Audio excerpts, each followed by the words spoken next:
The courtroom was silent, but it wasn't a peaceful silence. It was heavy, almost suffocating. The ticking of the clock echoed in every corner, mingling with the rustle of papers and the creaking of the judge's chair. 17-year-old Jake Miller stood next to his lawyer, his hands cuffed in front of him, wearing an oversized orange jumpsuit, his eyes glued to the floor. He hadn't spoken a word. He'd been silent since the night he was arrested. At the back of the room, his mother, Lisa, sat with her hands clasped in her lap. It was clear she hadn't slept. Her eyes were red and puffy, marked by a weariness that no amount of sleep could alleviate.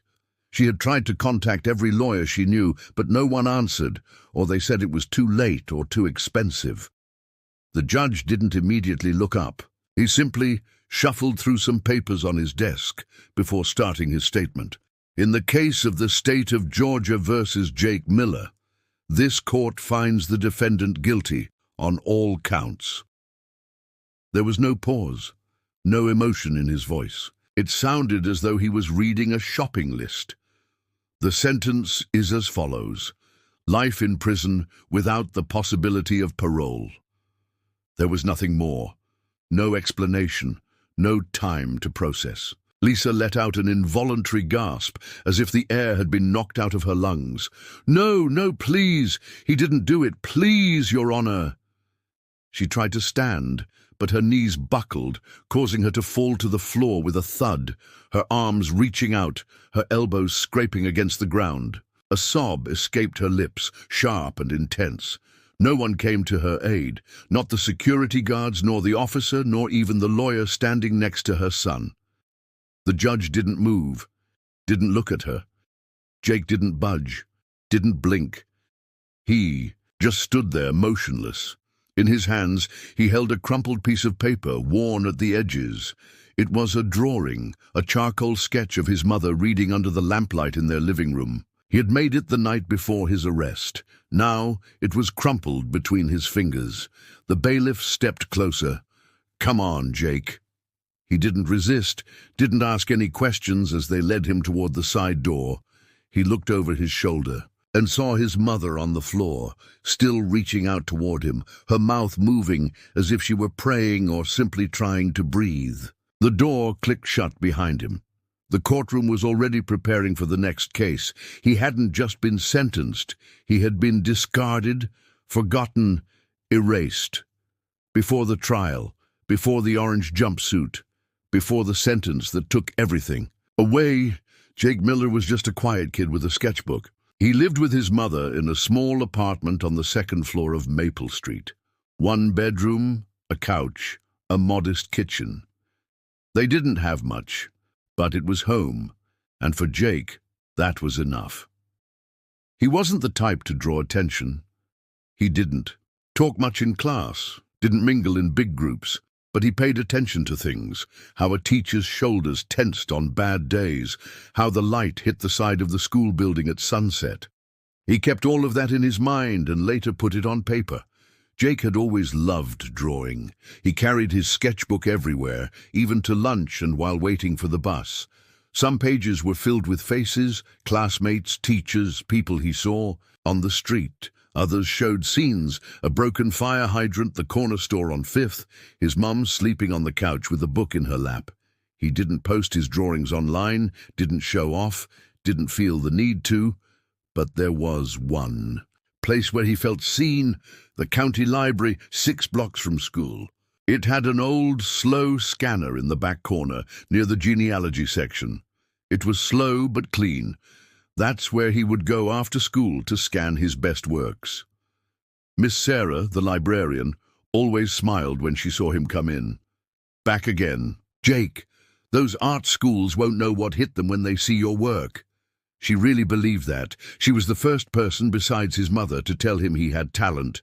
Jake would just nod, embarrassed. "Thanks, Miss Sarah." Then he would get to work, scanning portraits, cityscapes, abstractions, anything he was proud of. He carefully named each file, saving them on a flash drive, because he had a goal.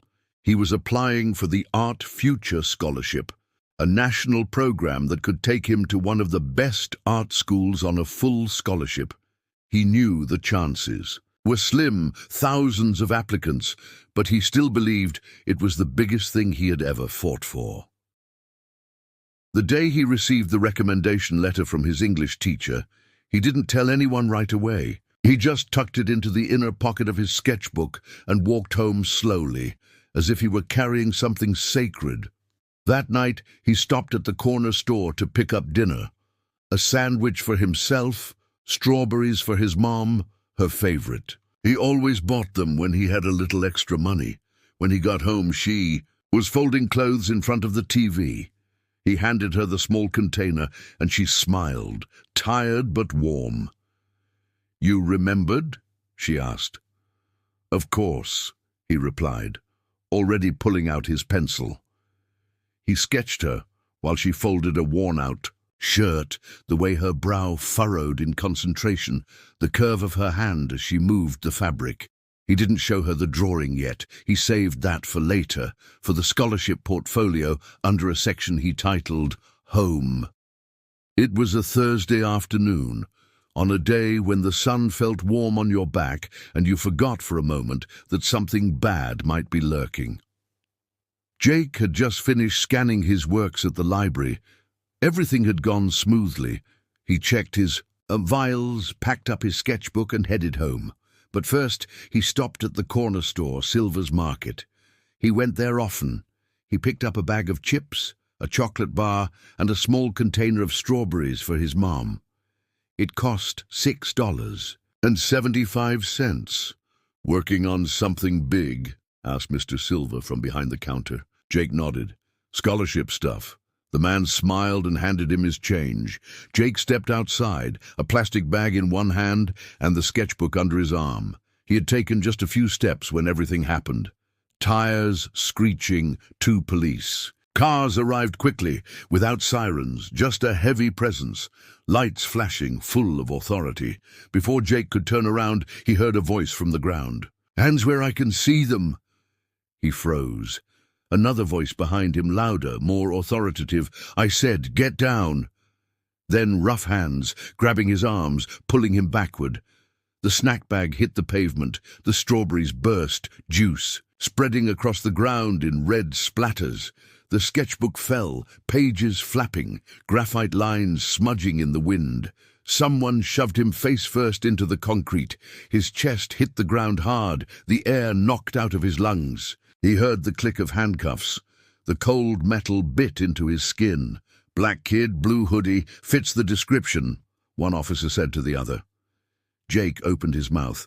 He wanted to speak, wanted to explain, wanted to tell them about the library, about Miss Sarah, about the scholarship portfolio in his backpack. But something stopped him, not exactly fear, but a memory. His mother's voice, soft but firm. "If you ever get stopped, son, don't argue, don't run, don't move, stay still, stay alive." So he stayed still. The concrete burned his cheek. One of the officers patted him down. The chips were crushed, the chocolate in the gutter, the strawberries still leaking little red puddles. And the sketchbook was open, pages torn, his works exposed. A drawing of his mother curled up on the living room sofa, now torn in half. None of the officers looked at it. "We have a robbery on 47, said the taller officer. "A witness says the suspect ran south, wearing a blue hoodie." Jake was still trying to breathe, still trying to understand how everything had changed in less than a minute. "You fit the description," said an officer, as if that ended the conversation. He tried again. "I was at the library. You can check, there's footage," the officer replied, uninterested. "You can explain that at the station." No one asked his name, no one asked for identification, no one checked his backpack. The back door of the police car swung open, a hand pushed his head down as the door closed behind him. Jake looked out the window. He saw his sketchbook there, on the sidewalk, pages fluttering in the breeze. It was the last thing he saw before the car pulled away. He wasn't running, wasn't hiding, but none of that mattered because no one wanted the truth. They just wanted an ending they already had in mind, and he seemed like the kind of kid who fit that narrative. Jake met his public defender for the first time 10 minutes before the hearing. The man's name was Mr. Roberts. Grey suit, tired. Eyes, a folder in one hand, phone in the other. He didn't sit down, didn't ask Jake many questions, just flipped through some papers and looked up briefly. "Anything you want to say before we go in?" Jake hesitated. "I was at the library. Miss Sarah saw me. There's footage." Mr. Roberts nodded, barely listening. "Let's see what we can do." Then the door opened, and they were called in. The courtroom was almost empty, no jury, just a few staff members, a sleepy-looking bailiff, and Judge Samuel Harris on the bench. Jake was still in handcuffs. He wore a borrowed suit that was too big, sleeves hanging past his wrists. His mother was behind him, her eyes hollow, hands trembling in her lap. The hearing started quickly. Case number 1092, State versus Jake Miller. The prosecutor, a young woman in a sharp navy suit, began without even looking at Jake, presenting the case in 3 short minutes. A blurry image from a security camera at the GameStop, a glove found in Jake's backpack, the kind artists use to avoid getting graphite on their hands, a partial fingerprint on that glove. That was the evidence. Mr. Roberts didn't say anything at first. When prompted by the judge, he awkwardly stood and cleared his throat. "My client is a student with no prior record. He was at the public library at the time of the alleged robbery." "Do you have witnesses?" the judge asked, uninterested. "No, Your Honor. We couldn't contact the librarian." Then came the first and only time Jake tried to speak. "Please, I wasn't there. Ask Miss Sarah. She'll tell you." "Today," prosecutor interrupted sharply. "This isn't a debate club. You're not here to speak." Jake fell silent. The judge didn't respond, didn't ask what he wanted to say, didn't ask about the librarian, didn't look at him. At the court, clerk's table Julia Evans was typing everything as it happened. She had been working under Judge Harris for almost 5 years. She knew how he operated, quick, cold, final. But something about this case made her stomach churn. There were files she remembered seeing the day before. A photo from the traffic camera stamped with a date and time near the library. A report about the malfunctioning security camera at the GameStop. A discrepancy in the size of the glove. Now those files had vanished, just gone, replaced by a smaller folder with fewer pages. She checked the system twice, then again, but couldn't. "Say anything, not yet, not there." The judge leaned forward. "The court finds the evidence sufficient for trial. A bail is denied." His gavel struck. The sound echoed against the marble walls, like a door closing. Jake turned slightly, trying to look at his mother, but the bailiff was already pulling him toward the side exit. Lisa opened her mouth to speak, but no sound came out. And still, Judge Harris never looked at the boy he had just silenced. This wasn't a trial. It was a script, a process, a decision already made before Jake walked into that courtroom. And it didn't matter how loudly. The truth tried to speak. The system had chosen not to listen. 3 weeks after the arrest, Jake sat on the edge of a narrow bed inside the juvenile detention center. The walls were grey, the lights never fully dimmed. Time seemed to stand still, just dragging on. That night, during phone time, a guard touched his shoulder. "You have a call, make it quick." Jake stood slowly. His hands felt heavy, his fingers tingling from gripping a pencil too tightly for too long. There was only one number he knew by, heart, and it wasn't his mother's. She couldn't afford a collect call, and even if she could, what could she do? The number he dialed was one his mother had made him memorize when he was 10, when the man on the other end still sent birthday cards once in a while. He had never used it, not once, but now he pressed the digits one by one. The line connected to Washington, D.C., In front of a dozen cameras and reporters, Marco Torres, the U.S. Attorney General, stood in the middle of a press conference. Our department remains committed to the principles of justice and equity. His phone vibrated. In his pocket, he ignored it. It vibrated again, the same unknown number. Something about it made him hesitate. He raised a hand slightly. "Excuse me," he said, stepping away from the podium. He walked to a quiet hallway, walls silent and neutral. No press, no lights, just the hum of the fans. He answered, "This is Marco Torres. Who is this?" Silence, then a breath, then a voice he hadn't heard in 10 years, deeper now, but still familiar. "It's me, your son. I need help." Marco didn't speak right away because it wasn't just the voice. It was everything he had left behind. Every unopened letter, every missed holiday, every decision to stay out of it, now calling him back. The silence stretched on the other end. Jake almost hung up, but then Marco spoke, in a whisper. "Where are you?" "Georgia, at the Fulton County Juvenile Detention Center." Another pause. "What happened?" Jake swallowed hard. "They said I robbed a GameStop." "I didn't rob anyone. I was at the library. They won't listen." His voice broke. "They gave me a life sentence, no chance of parole." Marco leaned against the wall. His hand trembled. The hallway felt colder now, quieter, the kind of silence that demanded everything. An hour later, Marco was alone in his office. The lights were dimmed, the blinds closed. His suit jacket was thrown over the chair, his tie hanging loosely around. His neck, he stared at nothing. On his desk was a stack of policy reports, drafts of reform speeches, initiatives with bold titles like Reimagining Justice. Everything felt meaningless now, because for all the work, all the power, all the talk about justice and equality, he couldn't protect his own son. He had spent his whole life building a system he believed in, and in a single 5-minute call, he realized that system had failed, the one person he never wanted to leave behind. Marco Torres didn't sleep that night after the call with Jake. He stayed alone in his office, lights off and tie loosened, the silence pressing down like a weight. The Attorney General of the United States, the country's top law enforcement officer, and his son was sitting in a concrete cell, sentenced to die within it. He didn't grab a drink, didn't grab a speech.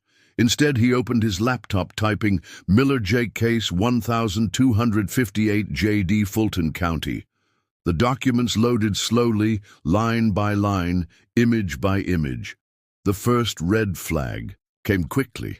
The traffic camera footage that supposedly showed Jake near the crime scene, the metadata had been altered. The shadows didn't match the son's position that day. The license plates in the background were too clear, too perfect. Fake. He forwarded it to his cybersecurity consultant. Then he opened the forensic report. A partial glove print marked as inconclusive in the lab's initial notes, but in the final version, somehow marked as likely match. He checked the lab's record. It wasn't the first time they had hardened their language. Then he pulled up Judge Harris's record, and that's when everything shifted. Graphs, sentencing patterns, dozens of juvenile cases, almost all young black boys, average trial time of 1.8 days, defense objections frequently denied, plea deals ignored, maximum sentences in 94% of cases. Every line felt like a betrayal, not of the law, but of what the law was supposed to mean. By morning, Marco had printed a dozen reports. He stared at them, spread across the floor of his office like crime scene photos. If I do this, he thought, I'll destroy everything I've built, every policy, every reform package, every future political step. Because it wasn't just a judge, it was a system designed to protect itself.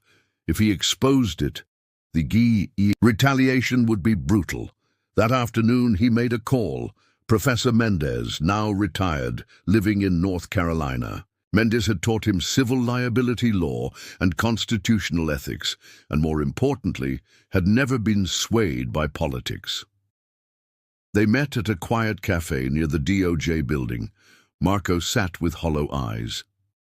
"I need to ask you something," he said, "and I need you to tell me the truth." Mendez stirred his coffee. "Go ahead. If it were your son, and you knew the system had failed him, what would you do?" Mendez looked at him. "I'd remember why I became a lawyer, and I'd burn the whole system down if necessary."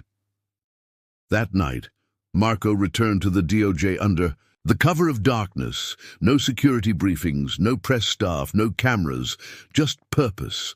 He summoned 4 junior attorneys, all under 30, bright, disillusioned by cynicism, the kind of people who still believed the law could mean something. Sarah Lee, technology law; Marcus Reed, criminal defense; Daniela Harris, civil rights litigation; and Tim Santos, federal procedure.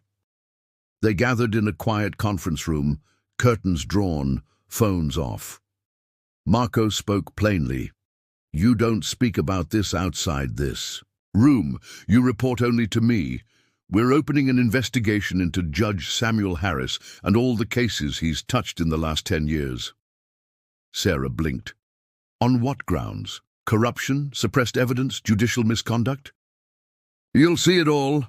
He handed out flash drives marked only by colors. "Start with Jake Miller, but don't stop there."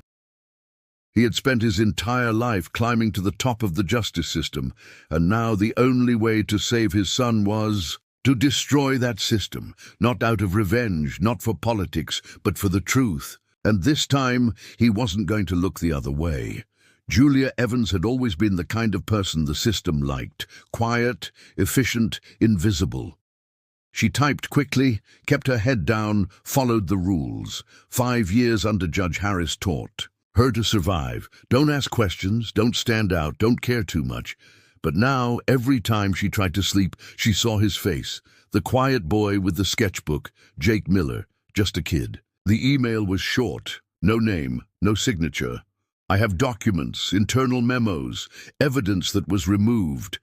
Please meet me. No cameras, no names, just the truth." Her hand hovered over the mouse. She clicked send and immediately regretted it, but it was too late. 2 days later, in a quiet cafe on the outskirts of downtown, she waited. The place was almost empty, a couple at the back wall, a barista singing off-key. Outside, cars passed slowly under the spring sun. Julia sat near the window, a wool coat wrapped tightly around her, with a worn canvas bag containing a single flash drive inside. Her fingers traced the seam repeatedly. Then 2 people walked in their 30s, dressed casually, alert eyes. They spotted her, Sarah Lee and Marcus Reed, from Marco Torres's private task force. They sat down cautiously but kindly. "Miss Evans?" Sarah asked gently. Julia didn't respond. She just reached into her bag and slid the flash drive across the table. "It's all there, the original traffic footage, memos, internal notes. Look at the date and timestamps. Judge Harris pulled Jake's file the morning before it was reassigned." She kept her voice low, even in a nearly empty room, glancing over her shoulder. "He moved the case to his own file, broke protocol, no review." Sarah frowned. "Why would he do that?" Julia hesitated, then looked up. "Because his nephew, Carlos Harris, is the director of Central Juvenile Detention, the same facility Jake was sent to." Marcus clenched his jaw. "That wasn't disclosed in court. It was buried like everything else."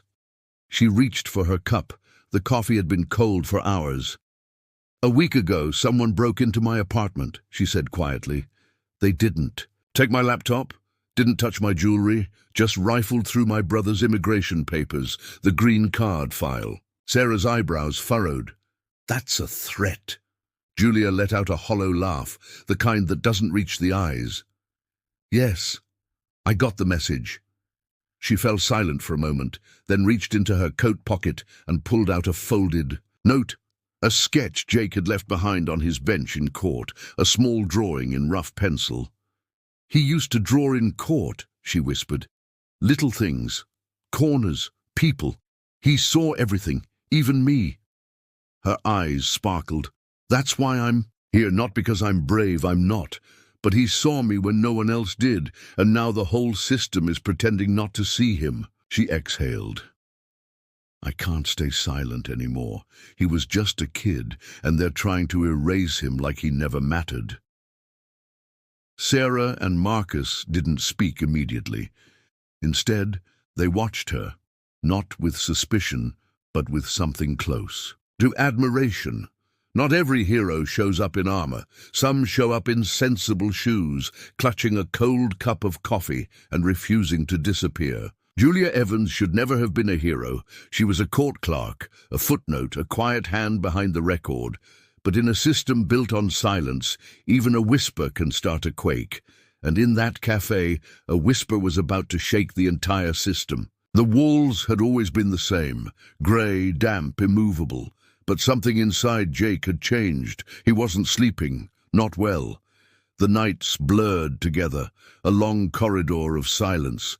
But in that stillness, he began to draw. It started with Marcus, the older man in the laundry unit, a gentle giant with soft eyes and a daughter who wrote poems for school recitals. Jake asked him to describe her. "She has my nose," Marcus said, smiling, "and my mother's stubbornness." Jake sketched her too, in the corner of the page, standing on a stage made of notebook paper. Then came Desmond, barely 18, who sang old Motown songs while mopping the floor. Then Carlos, who dreamed of having a food truck. Tim, who loved sci-fi books and had already read Dune 3 times. And William, who grew green life in plastic containers in the prison yard. Each sketch contained more than just lines. It contained memory, voice, presence. One day, during recreation time, a fellow inmate handed Jake a package. "I got it from the librarian. It's real paper, not that cheap stuff." Inside were 5 sheets of textured art paper, the kind Jake hadn't touched since the day of his arrest. Tim leaned in. "Use this before they take it away. What you create is the only thing they can't erase." But news spread. Guards began to watch him, not openly, just a little quieter when he passed, a little more interested in what was in his hands. So Jake worked faster. And when the volunteer coordinator, a retired teacher named Miss Leticia, came for literacy, tutoring, he slipped an envelope into her supply bag. No name, no return address, just one word written on the front in pencil. Voices. 2 weeks later, the sketches began to circulate, first among community art collectives, then on social media, then in civil rights forums. People saw them not as drawings, but as statements. Each portrait brought a name, a story, a favorite. Line from a song or a quote from a daughter's poem. One sketch showed an older man, eyes closed, with the words, "She used to sing gospel while cooking. I still hear her in my dreams." Another showed a young man looking out from his cell window, captioned, "I only ran because I was scared, not because I was guilty." The campaign caught fire. Internal voices became a trend across platforms. Human rights lawyers reposted. Artists offered to replicate the works as murals. A gallery in D.C. cleared a wall for a full installation. Back in his cell, Jake heard nothing. No internet, no news, no sounds from the outside. But one day, during library hour, a new inmate slipped him a piece of paper. It read, "People outside are starting to hear us. They see what you've drawn. They see us." Jake folded it slowly, tucked it into the spine of his sketchbook and whispered, "Not for anyone else, but for the space around you. You can lock us up, but you can't erase who we are." In a place designed to strip identity, Jake found a way to restore it, not just to himself, but to all those the system tried to turn into numbers. With pencil and paper, he was returning prisoners to their humanity. The hearing room smelled of old paper and polished wood. The golden morning light poured through the tall windows, casting long shadows over senators bent over their folders. In the center stood Marco Torres, no longer just the Attorney General.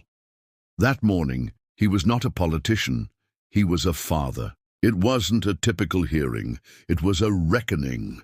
He didn't read from a script. He didn't need to. Instead, he picked up a thick file and placed it on the table in front of him. With steady hands, but just that, he opened it to the first page. Silence fell over the chamber. Logs of sentences, racial breakdowns, timelines of cases that barely lasted 48 hours. Each page told the same silent horror: swift trials, maximum sentences, black boys disappearing without question. Marco didn't need to dramatize. The numbers did that for him. But then he clicked a button. The room dimmed while a projector screen lit up, not with graphs, not with statistics, but with faces. One by one, Jake's portraits filled the screen. A man with tired eyes and a crumpled poetry page in his pocket. A teenager looking out a window, drawn in graphite. A father holding a child's toy under the caption, "She still asks when I'll come home." The room held its breath. Across the capital, the streets were not silent. Protesters lined the marble steps, flags raised. "Justice for Jake. End corruption, not our children."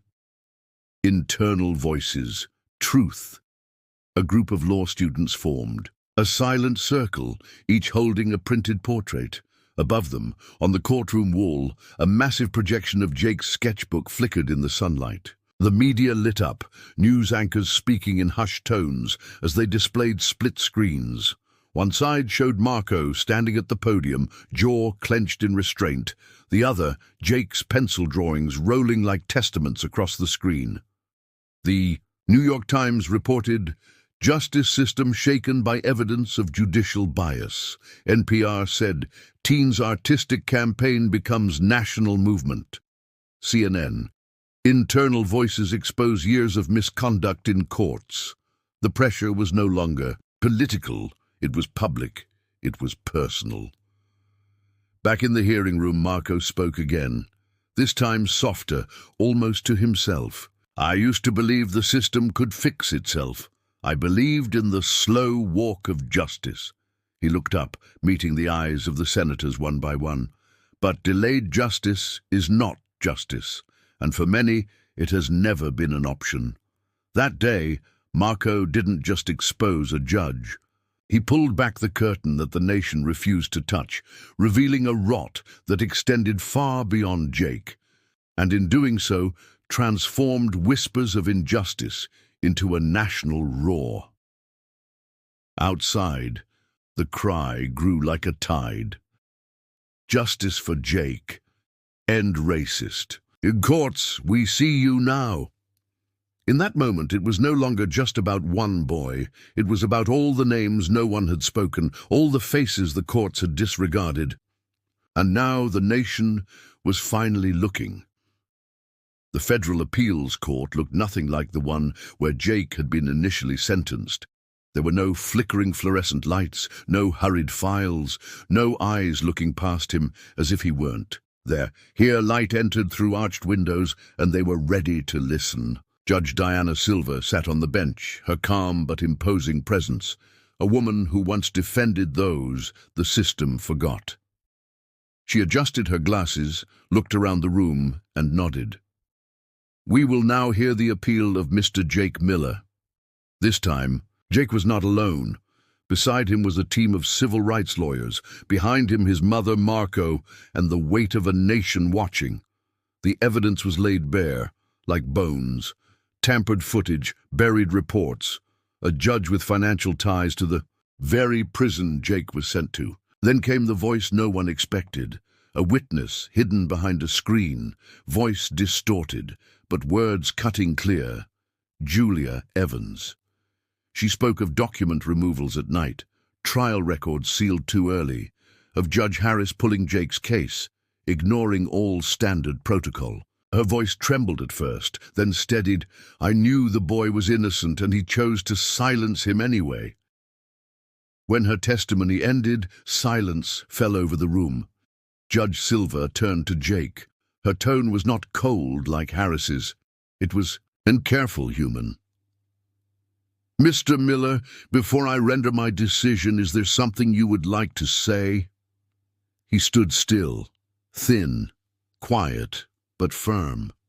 He looked at his mother, then at Marco, and then out into the world beyond the courtroom. "I didn't want to be a symbol," he said softly. "I just wanted to make art. But if what happened to me helps someone, then maybe it was worth it."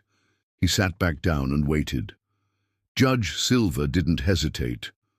Based on the overwhelming new evidence, including proof of judicial misconduct and due process violations, a court overturns the previous conviction. Mr. Jake Miller, you are free to go. There was no explosion, no dramatic gasp, just the sound of a mother softly crying into her hands, just the slow, deliberate exhale of a boy who had been holding his breath for too long. That night, back in his old room, Jake sat on the edge of his bed. The posters were faded, the books untouched, but the silence felt different now, no longer oppressive, just open. He reached for the drawer, pulled out a new piece of paper, walked over to the wall and pinned it up, blank, waiting for a beginning. They tried to erase him, erase his voice, his future, his name. But now the whole world was listening, and Jake was just getting started. If Jake's story touched you, don't let it stop here. Share this video with someone who needs to hear it and subscribe for more powerful human stories that deserve to be told. Your support helps us keep going. One voice, one truth, one story.